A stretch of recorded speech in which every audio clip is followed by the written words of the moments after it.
They don't want what we know out there. You'll never get this on CNBC. But our school system will never tell us that, because they're part of the process. Fake money, fake teachers, fake assets.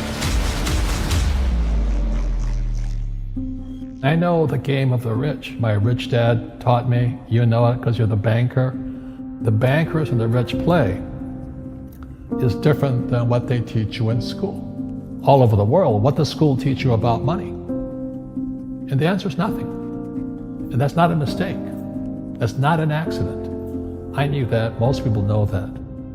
The way to keep the poor and middle class working hard is never teach them what the rich know. So if you read Rich Dad, Poor Dad, which came out in 1997, it's what the rich teach their kids about money, the poor and middle class do not. Poverty hurts. I mean, I don't like it. And I don't like that our academic system's so corrupt. You know, we know the banking system's corrupt. We know politics is corrupt. But academics is just as corrupt. I mean, one thing if it's the banking and the politics, but this is where we send our children and we trust them to do the right things for them, and yet they're being not taught something so fundamental. Like you asked your dad when you were a kid, Dad, you asked your teacher, when are you going to teach us about money? And it was just never. Well, never. And they'll never will. You know something. What do you know? Share it. What is financial education? It's not get a job, work hard, save money, and invest in a well-diversified portfolio of stocks, bonds, mutual funds, and ETFs. The financial industry is two things, debt and taxes. In 1971, Nixon took the dollar off the gold standard, and the US dollar became debt. And we still tell kids to go to school, get a job, work hard, save money, and get out of debt. Now, who tells them to do that? That's the most ridiculous thing there is. The book starts and it says, lie number 1, saving money will make you rich. Yeah, it never will. You know that. All taught that as kids. Why would you save it and why would you work for it if they can print it faster than you can work for it? Why do you keep saving when they're printing it? The rich don't work for money. Don't you touch that stuff.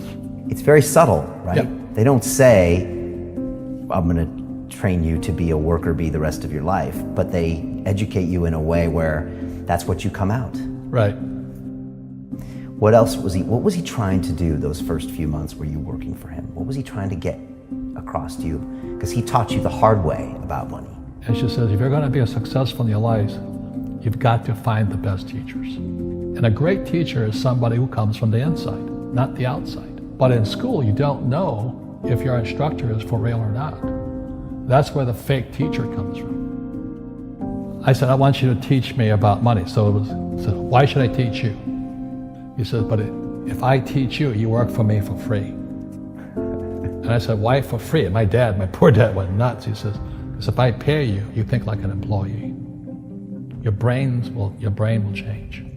If you learn never to work for money, you'll be a rich man. And this is powerful. Once you give someone a paycheck, their brain turns off. Correct. Because it's and then the promise of a pension.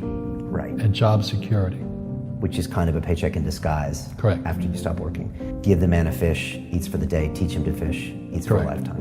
And most poor people confuse assets for liabilities. They think their home is an asset, it's actually a liability. Right. An asset is a noun, like a house. Cash flow is a verb. So to understand if it's an asset or liability, it takes a noun plus verb. So if the cash is flowing out of your pocket, it's a liability. If the cash is flowing into your pocket, asset, verb, it's an asset. So I own 7,000 rental properties. Those are assets. Every month, the cash flows in. Whereas many people have the big house on the hill and the cash is flowing out. Right. And they're going broke. Right, it's like a frame of mind. The other thing the poor don't understand is the number one expense for most people is taxes. And yet we don't even see it. Isn't that weird? You walk around and you look at the paycheck and say, that doesn't seem right, and you don't realize that the government's got a huge hand in your pocket and you are doing nothing to minimize that. Again, this is what's very different about the rich and the poor.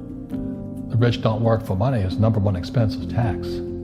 See, there's three kinds of income: earned, portfolio, passive. So earned income is if I get a job, that's earned income. If I'm a doctor or a programmer, that's earned income because I'm working for it.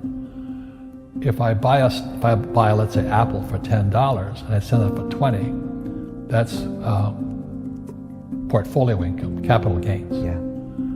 But passive income, which is cash flow, is never taxed. And so these guys are screaming right now in America, tax the rich. I said, good luck. Because most of the guys complaining, they don't know there's three kinds of income. And the rich don't have jobs anyway. They have assets. And so the average schmo out there, poor guy, sent the kid to school. They don't learn this. You see, very few people will buy what I do, make $1 million and pay zero tax.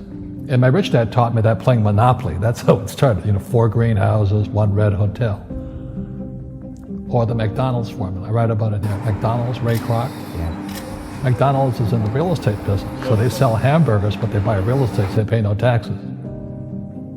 This guy Bezos, he's $16 billion. How much tax did they pay on that $16 billion? Zero. And that's all legal. Anyone can do it. Everybody can do it. But most people lack the education. So once you learn how to use debt as money, you can never say, I can't afford it.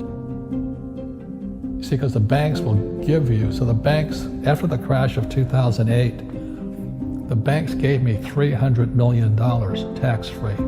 When I asked the average guy, I said, why don't you use debt? They can't even get a loan. Because their scores, their FICO scores, I don't know if you have them here, are so bad. The school teachers will never tell you that because they don't know it. My poor dad never knew that. You don't know if something is an asset or a liability until you can say which way the cash flows. So a house is an asset or liability. Well, if it's taking money from your pocket, it's liability. If it's putting money in your pocket, it's an asset. The U.S. government wants me to provide housing, wants me to provide jobs, wants me to borrow money because that's how money is created through debt. I get huge tax breaks. Everybody can do the same thing if they had the financial education to do it. If people understood the tax code, we'd be more prosperous. But can poverty be passed through genetically? Yes. Because it's some type of way of thinking. It's an attitude. An attitude. It's very simple. When people ask me, how do I stop it? I just say, never say, I can't afford it. Ask yourself, how can I? The reason I have so much money is because I don't say I can't do it. I just go, how can I do it? And I just go and do it. I make a lot of mistakes, but that's how I learn. How can I? The poor people, like my poor dad, always said, I can't afford it. Do you think I'm made of money? I'm a school teacher. I can't do that. And I picked that up. And my rich dad never said those words. So when I meet poor people, they use the words I can't a lot. So the people that say, I can't afford it, I can't do this, I can't get to college, the rich are evil, I choose not to participate in that. And that's one thing people could change today. Correct. Right now, is that dialogue in their head.